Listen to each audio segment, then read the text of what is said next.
Good evening everybody. मैं मीतू। आज की शुरुआत एक बहुत ही खूबसूरत कहानी के साथ। ये कहानी है एक धनी इंसान और एक लकड़हारे की। एक बार एक धनी इंसान जंगल में शिकार करने निकलता है। अब वो वहाँ क्या देखता है कि वहाँ शिकार करते करते उसको बहुत तेज प्यास लग जाती है। तब वो आसपास देखता है और उसके कुछ साथी भी उसके साथ होते हैं।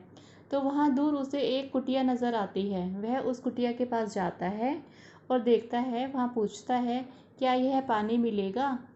तब वहाँ एक लकड़हारा का घर होता है तब वो लकड़हारा बड़े ही आदर से कहता है, हाँ हाँ आइए साहब, मैं आपको पानी पिलाता हूँ। धनी व्यक्ति बैठता है और अपनी प्यास को तृप्त करके वहाँ से चला जाता है और साथ में यह भी कह जाता है, कभी भी तुम्हें लाइफ में मेरी कैसी भी ज़रूरत हो, मैं तुम्हारे साथ हमेशा रहूँगा। कभी भी तुम मेरे घर आना, मैं तुम्हारा स्वागत अच्छे से करूँगा। अब कुछ टाइम बाद वह लकड़हारा लकड़ियाँ काट काट कर बहुत ही ज़्यादा गरीबी वाली ज़िंदगी जीता है। लेकिन जब वो बहुत ही सूखा पड़ने लगता है और उसे पैसों की कमी होने लगती है, तब वह धनी व्यक्ति के पास जाता है और कहता है, मालिक थोड़ी पैसों की समस्या है, क्या आप मेरी कुछ मदद कर सकते हैं? तब धनी व्यक्ति बहुत ही एक खूबसूरत बाग उसे गिफ्ट में देता है और वह घर आकर अपनी वाइफ को बताता है लकड़हारा कि देखो, मेरे को एक बाग गिफ्ट में मिला है। तब वह दोनों बहुत खुश होते हैं और इसी खुशी में फिर वह उनका जीवन बहुत अच्छे से चलने लगता है, क्योंकि वह क्या करते हैं, डेली बाग की लकड़ियाँ काटते हैं, जलाते हैं, कोयला बनाते हैं और जिंदगी को अच्छे से निर्वाह करते हैं। फिर एक दिन वह धनी व्यक्ति फिर मिलता है उस लकड़हारे को, तो पूछता है, अब तुम्हारा ज़िंदगी कैसी चल रही है? तब वह लकड़हारा कहता है, मालिक ज़िंदगी तो बहुत अच्छी चल रही है, लेकिन लकड़ियाँ ख़त्म होने वाली हैं। वो कहता है, कैसे? फिर वह अपनी बात बताता है कि मैंने सारी लकड़ियाँ जला जला के कोयला बना के बेच दी। तब वो धनी व्यक्ति अपने माथे पर हाथ रखता है और बोलता है, ये तूने क्या किया?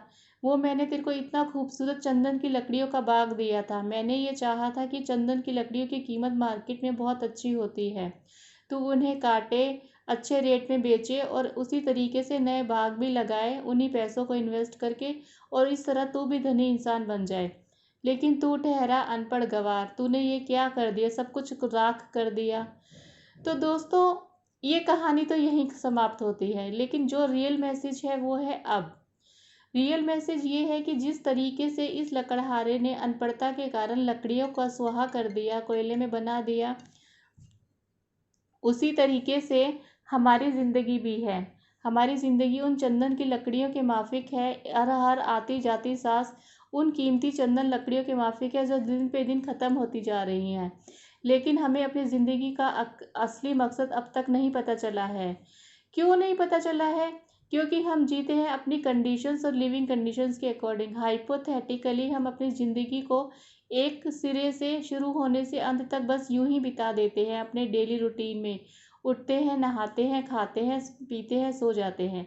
एक बच्चा जन्म लेता है, पर फिर पढ़ाई करता है, फिर पैसे कमाता है, शादी करता है और फिर ख़त्म हो जाती है उसकी लाइफ। लेकिन सच पूछो तो ये ज़िंदगी ज़िंदगी नहीं, क्योंकि ज़िंदगी बिना खुशी के बीतती है, बिना आनंद के बीतती है। आनंद तभी प्राप्त होता है जब हम अपनी लाइफ में कुछ अपने मकसद को पा पाते हैं, और वह रियल मकसद को तराशने के लिए हमें अपना जौहरी खुद बनना पड़ता है। जैसे डायमंड कितना ही कीमती होता है, हम उसको कितना सहेज के रखते हैं, लेकिन क्या हम अपनी लाइफ को सहेज कर रखते हैं? हम उसे बस यूं ही ज़ायर किए जा रहे हैं। हमें चाहिए कि हम अपने इतने बिजी शेड्यूल में से कम पूरे 24 घंटे में से कम आधा घंटा ऐसा निकालें जहां हम यह सोच सकें कि हमारा रियल पैशन, रियल हम किस चीज़ में सबसे ज़्यादा खुश होते हैं, और उस चीज़ को फिर भरपूरी से करने की कोशिश करें और अपने रियल मकसद तक पहुँचे। तब हमें सच्ची खुशी मिलेगी। सच पूछो तो दोस्तों, मुझे तो सच्ची खुशी अपने ये, किसी को सच्ची खुशी धार्मिक कामों में मिलती है, किसी को सच्ची खुशी पढ़ाने में मिलती है, किसी को सच्ची खुशी किसी चीज़ में मिलती है, और वही हमारे एनर्जी लेवल को इंक्रीज़ करती है।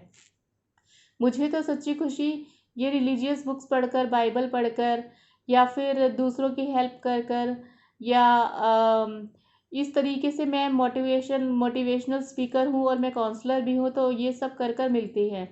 इससे मेरा एनर्जी लेवल डबल हो जाता है और मुझे कोई थकान फील नहीं होती। तो कोशिश करिए, आप भी अपने आप को हीरा बनाइए और अपनी ज़िंदगी को यूं ही ज़ायर मत करिए।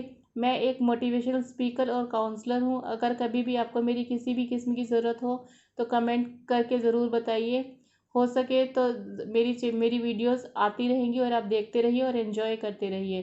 तो तब तक के लिए बाय।